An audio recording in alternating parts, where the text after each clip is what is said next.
আসসালামু আলাইকুম। Diploma tutor থেকে আমি নোমান। স্ট্রাকচারাল মেকানিক্সের এটা হলো পঞ্চম অধ্যায়। তো পঞ্চম অধ্যায়ে আমাদের যে বিষয়টা নিয়ে আলোচনা করা আছে সেটা হচ্ছে ঘর্ষণ। তো ঘর্ষণের সাথে তোমরা অনেকেই পরিচিত আছো, কিন্তু এখানে কিছু কিছু টপিক আসবে যেগুলো তোমরা এর আগে কখনো দেখোনি, এখানে একদম নতুন আসবে। ঠিক আছে? তো ঘর্ষণটা মূলত কি? ঘর্ষণটা মূলত কি যখন একটা বস্তুর উপর দিয়ে অন্য একটা বস্তু চলতে শুরু করে, তখন দেখবে একটা বাধার সৃষ্টি করে। ধরো তুমি একটা এটা একটা সারফেস, এই সারফেসের উপর একটা ব্লক আছে। তো এই ব্লককে তুমি এই দিকে টানতেছো নির্দিষ্ট একটা বলে, কিন্তু তুমি যেই বলে টানতেছো বস্তুটা ওই বলে সামনের দিকে আগাচ্ছে না। সামনের দিকে কি করতেছে না? আগাচ্ছে না। তার মানে এই যে একটা বস্তুকে আমি টানতেছি বা আগানোর চেষ্টা করতেছি, এই যে আগাচ্ছে না, এই আগানোর পিছনে কারণ কি? কারণ দেখো, এই যে একটা সারফেস নিচে আছে এবং যেই বস্তুটা তুমি টানতেছো সেই বস্তু, এই দুইটার মধ্যে একটা মানে সংস্পর্শ একটা কাজ করে। দেখো একটা জিনিস দেখাই তোমাদের। ধরো এটা হচ্ছে আমাদের একটা বস্তু, একটা বস্তুর উপরে আমি এই বস্তুটা রাখছি। তো রাখার ফলে আমি এদিকে যখন টানবো তখন কিন্তু অল্প মানে একদম কম টান এটা আসবে না। কেন আসবে না? কারণ এই যে এটার একটা সারফেস আছে এবং এটার একটা সারফেস আছে, এই দুইটা সারফেসের মধ্যে একটা ঘর্ষণ সহগ আছে, একটা মান কাজ করে, একটা মানে বাধা বল কাজ করে। তুমি এদিকে টানতে চাচ্ছ, কিন্তু এর বিপরীতে এই যে দুইটা তলের ঠিক মাঝ বরাবর একটা বল কাজ করে, যেটাকে আমরা বলি ঘর্ষণ বল। কি বলি? ঘর্ষণ বল বা বাধা বল। এই যে বাধা বলটা কাজ করতেছে, এই বাধা বলটা যেই কারণে কাজ করে সেটাই হচ্ছে কি? ঘর্ষণ। সেটাই কি? ঘর্ষণ।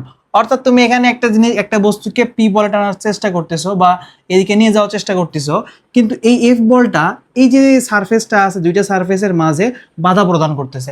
এই যে একটা বাধা প্রদান করতেছে, বাধা প্রদানের করার কারণে কিন্তু এটা আগাতে পারছে না। এই বাধা প্রদানকারী বলটাই হচ্ছে ঘর্ষণ বল। বাধা প্রদানকারী বলটাই কি? ঘর্ষণ বল। দেখো আমাদের অধ্যায়ের নাম কি? ঘর্ষণ বল। বোঝা গেছে ঘর্ষণ বল কোনটা? এই যে বাধা প্রদানকারী যে বলটা, সেটাই হচ্ছে আমাদের কি বল? ঘর্ষণ বল।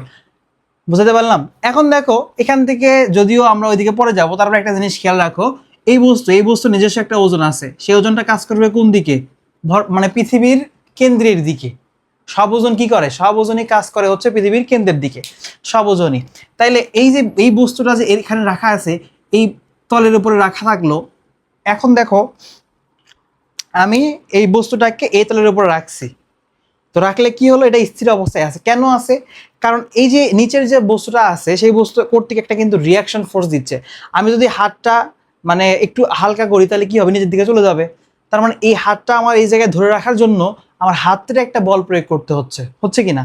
কি পরিমাণ বল? যতটুকু ওজন এখানে আছে ঠিক সম পরিমাণ বল কিন্তু আমার এখানে কি করতে হচ্ছে? প্রয়োগ করতে হচ্ছে।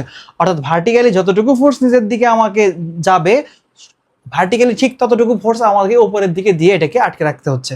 তাই তো? তো এখানে আমাদের যে রিয়াকশন বলটা কাজ করবে, এখানে আমাদের যে রিয়াকশনটা বল কাজ করবে সেটা হবে, যদি সমতল অবস্থায় থাকে তা ডাব্লুর সমান।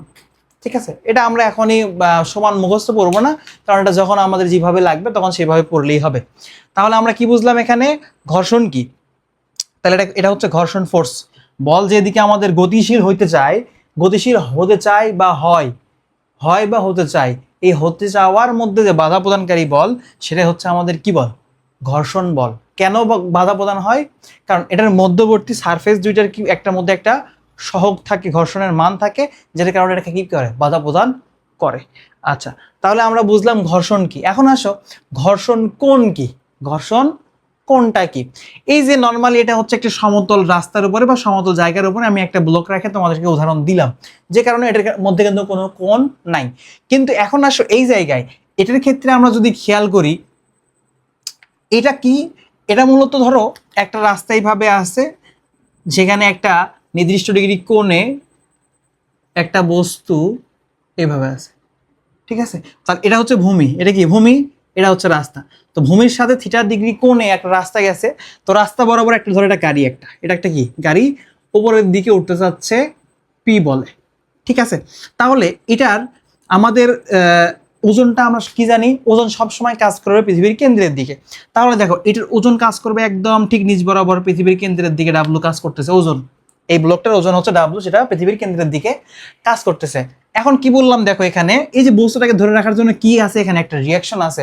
এটা তোমরা কিন্তু আগের অধ্যায়গুলোতেও দেখছো, তাই না? আর রিয়াকশনটা সবসময় মনে রাখবা যেই তলের সাথে ওই বস্তুটা আছে সেই তলের উপর লম্ব হবে। এখানে সমতল ছিল, এটার উপর লম্ব হয়েছে কি আর। এখন যদি এই দিকে সমতল হয়, এটার উপর লম্ব হবে বাঁকা হয়ে আর। বোঝা গেছে? যেই তলে থাকবে তার উপরে কিভাবে থাকবে, লম্বভাবে থাকবে। তাহলে এইটার রিয়াকশন বল কাজ করবে। দেখো এটার মেইন তল কোনটা, ব্লকটা যার উপর আছে সেই তলটা মেইন এখানে, তাহলে এটার উপরে আমি কি করব, এইভাবে, ঠিক আছে, লম্বভাবে আরটা কাজ করবে।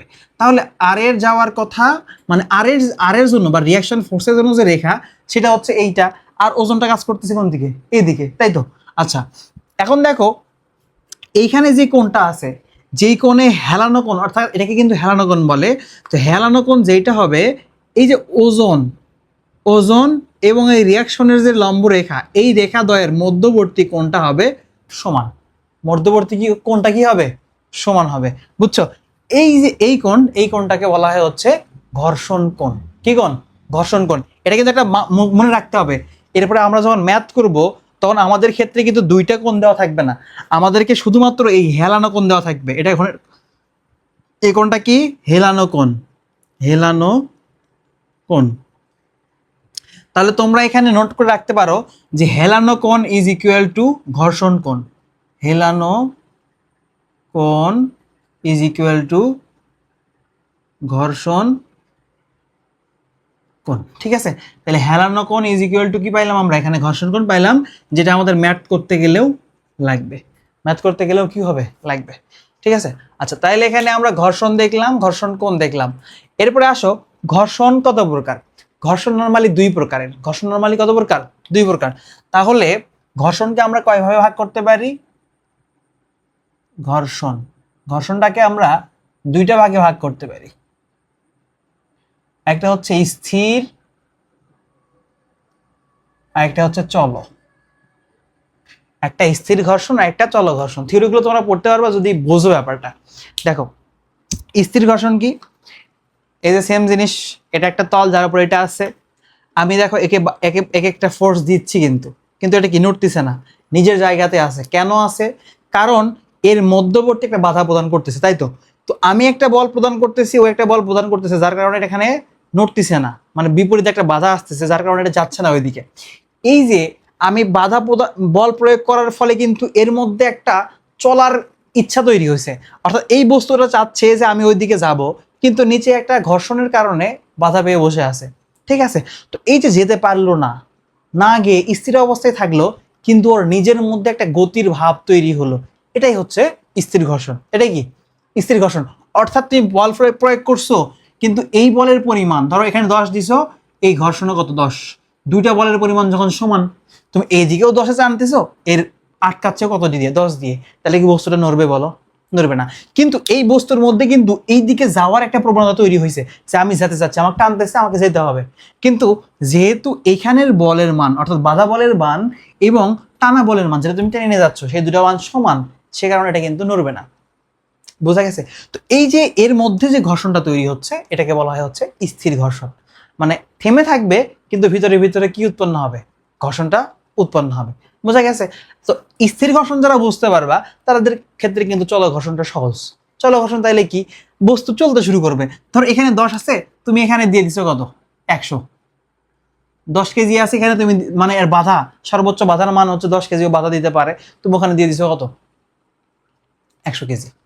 তাইলে এই বস্তুটা কি এখানে স্থির থাকবে? আমি এর এদিক থেকে এমন বল দিলাম 100 কেজি, ওইদিকে চলে যেতে শুরু করলো। এই যে গতি শুরু হলে যে ঘর্ষণটা উৎপন্ন হয়, সেটাকে বলা হচ্ছে চল ঘর্ষণ। বুঝছো? আর ঘর্ষণ বলের মান সব সময় গতির বিপরীতে। সব সময় গতির কি বিপরীতে, মনে রাখবা। এই বস্তুটাকে এই দিকে টানা হচ্ছে, তার মানে বিপরীত দিকে হবে ঘর্ষণ বলের মান। ধরো কোনো একটা বস্তুকে এই দিকে যদি এফপি বলে টানা হয়, তাইলে ধরো এখানে একটা বস্তু, তাহলে এর ঘর্ষণ বল কাজ করবে, ঘর্ষণ বল কাজ করবে এইদিকে, ফ্রিকশন ফোর্স, এটাকে এফ বা এফ প্রাইম দ্বারা অনেক সময় প্রকাশ হয়, তুমি শুধু এফ দ্বারা প্রকাশ করতে পারো। ঠিক আছে? তাহলে কি দেখলাম, ঘর্ষণ, তারপরে ঘর্ষণ কোণ, ঘর্ষণের প্রকার। ওকে, এখন আসো ঘর্ষণ সহগ কি। ঘর্ষণ সহগটা হলো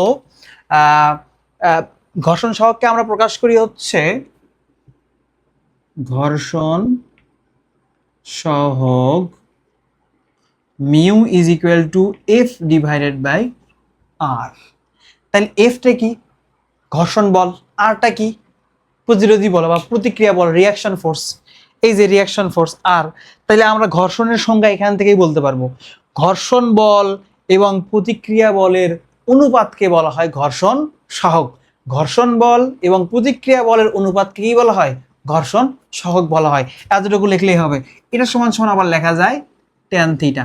আমি ম্যাথ করার আগে তোমাদের একদম সূত্র যা যা লাগবে সব লিখে দিব। এখন শুধুমাত্র তোমরা বুঝে রাখো যে কোনটা কি। এই সবগুলো থিওরির অ্যান্সার বইয়ের মধ্যে আছে, কিন্তু বই পড়ার আগে বিষয়গুলো বুঝলে, বোঝার পরে যখন পড়তে যাবো তখন একদম ইজি লাগবে, তার আগে একটু কঠিন লাগতে পারে। ঠিক আছে, এখন আসো, এখানে ঘর্ষণ কোণ কি বুঝছি আমরা, ঘর্ষণ কি বুঝলাম, ঘর্ষণ সহগ কি এটাও বুঝলাম, যে ঘর্ষণ সহগ হচ্ছে ঘর্ষণ বল এবং রিয়াকশন বলের অনুপাতকে বলা হয় হচ্ছে কি? ঘর্ষণ সহগ। আচ্ছা, এরপরে আসো স্লাইডিং ঘর্ষণ কি? স্লাইডিং ঘর্ষণ হচ্ছে এই যে গড়াতল, ধরো একটা বস্তুর উপর দিয়ে একটা ব্লক, এখানে একটা ব্লক আছে, তারপর আরেকটা ব্লক আছে। তো এই এখানে কি হবে, অটোমেটিক্যালি তুমি আগে ফোর্স না দিলেও এটা নিচে দিয়ে কিন্তু ঘুরে ঘুরে পড়বে। নিচে দিয়ে কি হবে? ঘুরে ঘুরে পড়বে না? ঘুরে ঘুরে তো পড়বে। এই যে নিচে দিয়ে ঘুরে পড়তেছে, গড়ার বিপরীত দিকে একটা কি কাজ করবে? গতির বিপরীত দিকে কি বললাম আমি এখনই? একটা ঘর্ষণ বল কাজ করবে। এই যে গড়ে পড়ার সময় এটার বিপরীত দিকে যে বলটা কাজ করতেছে বা যে ঘর্ষণটা উৎপন্ন হচ্ছে এই এটা দুইটার মাঝখানে, এটাকে বলা হচ্ছে স্লাইডিং ঘর্ষণ। এই জিনিসটা বইয়ের মধ্যে লেখা আছে তোমাদের, বুঝছো? তাহলে একটা ব্লকের উপর যখন আরেকটা ব্লক আছে, তখন এই ব্লকটা কি করতে চাচ্ছে? পড়ে যেতে চাচ্ছে বা নিচের দিকে ঘুরে যাচ্ছে। তো ঘুরে যাওয়ার সময় এদের এই দুইটা বস্তুর মধ্যবর্তী যে ঘর্ষণ উৎপন্ন হবে, এটাকে বলা হয় হচ্ছে স্লাইডিং ঘর্ষণ। কি ঘর্ষণ? স্লাইডিং ঘর্ষণ। আচ্ছা, এরপরে আসি আমরা সীমিত ঘর্ষণ কি? সীমিত ঘর্ষণ আর স্থির ঘর্ষণকে তুমি প্রায় সিমিলারিটি দিতে পারো, প্রায় কাছাকাছি বলা চলে। ধরো কোনো বস্তুর মধ্যে যখন একটা গতির উৎপন্ন হতে নেয়, সেই গতিকে বাধা প্রদান করে যে ঘর্ষণ বল, যে সেটাকে বলা হচ্ছে তোমার সীমিত ঘর্ষণ। ধরো মানে উঠতে নিচে মানে গতিশীল হইতে চাচ্ছে, এই ইতিমধ্যেই এটা ধরো গতিশীল হতে চাচ্ছে, ইতিমধ্যেই এই নিচের তলের কারণে বাধা পাইছে। তো তখন কি হবে? বস্তুটা থেমে যাবে। কিন্তু ঠিক এই মুহূর্তে যে ঘর্ষণটা উৎপন্ন হয় সেটাকে বলা হচ্ছে সীমিত ঘর্ষণ। আবার যখন তুমি বল বাড়াবা তখন তো গতিশীল হয়ে যাবে, তো গতিশীল হওয়ার পরে তো তখন চলো ঘর্ষণ চলে আসবে। ঠিক আছে, আচ্ছা, তাহলে আমরা এখানে 5টা অতি সংক্ষিপ্ত বুঝতে পারলাম। এরপরে আসো সংক্ষিপ্ততে বিভিন্ন প্রকার ঘর্ষণের নাম। বিভিন্ন প্রকার ঘর্ষণ বলতে ঘর্ষণ দুই প্রকার, একটা হচ্ছে স্থির ঘর্ষণ আর একটা কি চল ঘর্ষণ। স্থির ঘর্ষণ এবং চল ঘর্ষণ। স্থির ঘর্ষণের সংজ্ঞা লিখবা, চল ঘর্ষণের সংজ্ঞা লিখবা। ঠিক আছে, এই দুটো লিখলেই এই সংক্ষিপ্ত প্রশ্ন শেষ। দেখো স্থির ঘর্ষণ এবং চল ঘর্ষণের পার্থক্য। তুমি যদি স্থির ঘর্ষণ চল ঘর্ষণের সংজ্ঞা জানো, চল ঘর্ষণের সংজ্ঞা জানো, তাহলে তুমি ইজিলি 3টা পার্থক্য লিখতে পারবা। এই 3টা পার্থক্য তোমাকে লিখলেই হবে। অর্থাৎ চল ঘর্ষণের ক্ষেত্রে বস্তুটি গতিশীল হয়, আর স্থির ঘর্ষণের ক্ষেত্রে বস্তুটি স্থির থাকে, গতিশীল হতে পারে না। ঠিক আছে, তো এরকম তিনটা পার্থক্য দিয়ে দিলেই হয়ে যাবে। এরপরে আসো ঘর্ষণের ধর্মগুলো লেখো। ঘর্ষণের কিছু ধর্ম আছে, এই ধর্মগুলো বই থেকে একটু পড়ে নিয়ে লিখে দিও। স্থির ঘর্ষণের বৈশিষ্ট্য আর চল ঘর্ষণের বৈশিষ্ট্য, এই দুইটা প্রশ্ন প্রায় সিমিলার। বৈশিষ্ট্য, দুইটা ঘর্ষণেরই বৈশিষ্ট্য সিমিলার। দেখবা একটা পয়েন্টে মানে যেই পয়েন্টগুলোতে গতির কথা উল্লেখ আছে সেই পয়েন্টগুলো শুধুমাত্র আলাদা। অর্থাৎ স্থির ঘর্ষণের ক্ষেত্রে এটা তো গতিশীল হবে না, গতিশীল হইতে চাবে কিন্তু হতে পারবে না। আর চল ঘর্ষণের ক্ষেত্রে কি হয়? গতিশীল হয়ে যাবে। ঠিক আছে, এরপরে আসো। আচ্ছা, তাইলে আমাদের থিওরি প্রশ্নগুলো কিন্তু শেষ। আমরা আজকে এই ক্লাসের মাধ্যমে শুধু থিওরি কমপ্লিট করব, মানে ক্লাসটা বেশি বড় করবো না, কারণ পরের ক্লাসে আমরা একদম ম্যাথ করা শুরু করে দিব। ঠিক আছে, তাহলে এখানে আমরা থিওরি প্রশ্নগুলো দেখলাম। একটা ম্যাথ এখানে যেটা আছে দেখো 6 নম্বরে, 45 ডিগ্রি হেলানো তলে স্থাপিত 500 কেজি ওজনের বস্তুর হেলানো তলে লম্ব প্রতিক্রিয়া কত? লম্ব প্রতিক্রিয়া কত বলো? এখানে বলছে এটা লিখছি কারণ এখানে আমাদের এই যে হেলানোর ব্যাপার স্যাপার আছে, তো এই জন্য মূলত তোমাদের এখানে এটা বুঝে দেওয়ার জন্য আমি লিখে রাখছি। দেখো, তাহলে আমাদের বলছে 45 ডিগ্রি হেলানো তলে স্থাপিত 500 কেজি। তাহলে এখানে একটা মানে তল আছে, যেটা এখানে আছে কত? 45 ডিগ্রি। ওকে, হেলানো তলে স্থাপিত 500 কেজি বস্তুর ওজন। এই যে এখানে একটা বস্তু আছে যেটার ওজন ঠিক নিচে দিয়ে কাজ করবে, কত কেজি? 500 কেজি। ওকে, এরপরে বলছে লম্ব প্রতিক্রিয়া কত? হেলানো তলে লম্ব প্রতিক্রিয়া, তার মানে এখানে যে এই যে আর এর মানটা আমাদের চাচ্ছে, বুঝছো? তাহলে দেখো কিছুক্ষণ আগে বললাম কি যে এই থিটার মান এবং এই থিটার মানটা কি হয়, সমান হয়। তাহলে হেলানো তল, এই যে লেখা আছে হেলানো কোণ ইজ ইকুয়াল টু ঘর্ষণ কোণ, তাইলে এটা হচ্ছে হেলানো কোণ আর এটা হচ্ছে আমাদের কিসের কোণ, ঘর্ষণ কোণ। তাইলে এটা কত ডিগ্রি হবে, 45 ডিগ্রি হবে। বোঝা গেছে? আচ্ছা, তাইলে রিয়াকশন কাজ করে কোথায়, এই যে এখানে রিয়াকশন কাজ করে কোথায়, উপরের দিকে। এখন এটা একটু অল্প একটু ক্লিয়ার করি, দাঁড়াও। দেখো, তো ওই জিনিসটাকে আমরা একটু ঘুরে নিব। কিভাবে ঘুরাবো দেখো তো, এই যে রাস্তা আছে না, মানে যে তলের উপরে ব্লকটা আছে, এই তলটাকে আমরা একটু সোজা করে নিব। এই ম্যাথ কিন্তু তোমরা মানে এই সিস্টেমটা কিন্তু আগে ক্লাসে গুলো তো দেখছো তোমরা। দেখো, এই যে এটা ধরো রাস্তা যেটা এরকম বাঁকানো ছিল, এই যে 45 ডিগ্রি কোণে যেটা আছে না, এই যেটা যেটা 45 ডিগ্রি কোণে হেলানো আছে, সেটাকে আমরা কি করে নিলাম, সোজা করে নিলাম। তাইলে এখন কি ঘটবে বলো, এখন যেটা ঘটবে, এটার উপরের দিকে কাজ করতেছে আর নিচের দিকে তো কোনো কিছু কাজ করতেছে না। কিন্তু এই যে এটার বাম পাশে যে 500 ডিগ্রি 500 কেজি ছিল, নর্মালি এই যে এই রেখাটা যেটা যেটা ছিল সেটাই কি হয়ে গেল, এখানে এসে সোজা হয়ে গেছে। তাহলে এই আর রেখা, যে ভার্টিক্যাল যে রেখা আছে সেটার বাম পাশে আছে হচ্ছে 500 কেজি 45 ডিগ্রি কোণে।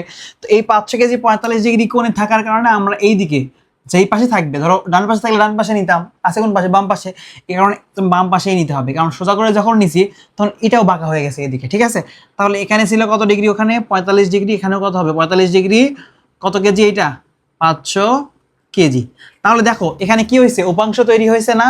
তাহলে আমরা দেখো এখানে ভার্টিক্যাল উপাংশটা শুধুমাত্র নিব। তাহলে ভার্টিক্যাল উপাংশ কত হবে, ভার্টিক্যাল উপাংশ হবে, যেহেতু এটা হচ্ছে ভূমি, কোণের সাথে যেটা থাকে সেটা কি, ভূমি, আর ভূমির সমান্তরালে আমাদের এই উপাংশ, আর ভূমির সমান্তরালে উপাংশকে আমরা কি দ্বারা প্রকাশ করি বলো, কজ থিটা। তাহলে থিটার মানে এখানে কত, 45, এখানে আছে 500, আর ভূমির সমান্তরাল হওয়ার কারণে কজ, এখানে থিটার মান আছে হচ্ছে 45 ডিগ্রি। ঠিক আছে, এখন তোমরা যেটা করবা, summation of vertical force is equal to 0 upper wise positive. এটা হচ্ছে একদম বেসিক নিয়ম যেটা, সেটা করে দিচ্ছি আমি, শর্টকাটও শিখাবো তোমাদের। দেখো, তো ভার্টিক্যাল ফোর্স, তো ভার্টিক্যাল ফোর্স আমি যখন নিচ্ছি তখন এখানে কত আছে, আর উপরের দিকে, আর উপরের দিকে পজিটিভ ধরছি, তাহলে এটা কোন দিকে আছে, এটা আছে নিচের দিকে। তাহলে নিচের দিকে কি হবে, minus 500 cos 45 degree is equal to 0। তাহলে এখান থেকে আর এর মানটা কত পাবা, R is equal to 500 cos 45 degree. ঠিক আছে, 500 কজ 45 ডিগ্রি। এখন এই জিনিসটা দেখো, এটা একটা শর্টকাট সূত্রের মাধ্যমে কিন্তু এই সেম মানটাই বের করা যায়। সরি, কেটে গেল, সেম মানটাই বের করা যায় কিভাবে, যখন দেখবা শুধুমাত্র একটা বস্তু একটা হেলানো তলের উপরে আছে আর এর বাইরে কোনো এক্সট্রা কোনো কিছু কাজ করতেছে না। ঠিক আছে, তো সেই ক্ষেত্রে তুমি যদি আর এর মানটা বের করতে চাও সরাসরি, তাহলে আর এর মান বের করার সরাসরি একটা সূত্র হলো R is equal to W cos theta. একদম ডিরেক্টলি এটা দিয়ে করতে পারবা যদি এক্সট্রা কোনো ফোর্স না থাকে। এক্সট্রা ফোর্স যখন থাকবে তখন কিন্তু আবার করতে পারবা না। কোন ক্ষেত্রে, ধরো এই দিকে আরেকটা ফোর্স দেওয়া আছে, তখন এটার আবার ভার্টিক্যাল ফোর্স কাজ করবে না, করবে, তখন আর হবে না। এটা হচ্ছে মানে এটা ইউজ না করাই উত্তম বলে আমি মনে করি। যদি ম্যাথ একদম বেসিক সহ করতে চাও তাহলে এইভাবে করে দিয়ে আসবে, এটাই বেস্ট। ঠিক আছে, তারপরেও যদি কেউ এটা করো, তাহলে ডাব্লুর মান এখানে কত, 500 কজ থিটার মান কত, 45 ডিগ্রি। বুঝছো? আচ্ছা, তাহলে কিন্তু আমরা এখানে সবগুলো সবগুলো বলতে একটা মাত্র টাইপ শিখলাম। এখন ম্যাথের আমরা কিছুই শুরু করিনি, ধরো ম্যাথ আমি শুরুই করিনি, এটা মনে করো। কারণ নেক্সট ক্লাসে আমি ম্যাথের সূত্র লিখে দিব, সূত্র থেকে আবার আমি একদম বেসিক থেকে যে ম্যাথগুলো আছে সেগুলো সহ একদম অ্যাডভান্স লেভেলের ম্যাথগুলো আমি ইনশাল্লাহ করাবো। ঠিক আছে, তো আজকের এই ক্লাস এই পর্যন্তই। এটা ছোট, আমি চাচ্ছিলাম যে বেসিক ক্লাসগুলো ছোট হোক, কারণ বড় হয়ে গেলে বেসিক ক্লাস কেউ দেখতে চাও না তোমরা, এই জন্য অনেক শর্টের মধ্যে নিয়ে আসার চেষ্টা করছি। তো যাই হোক, দেখা হচ্ছে তোমাদের সাথে পরবর্তী ক্লাসে। সে পর্যন্ত ভালো থাকো, সুস্থ থাকো, আল্লাহ হাফেজ, আসসালামু আলাইকুম রহমতুল্লাহ।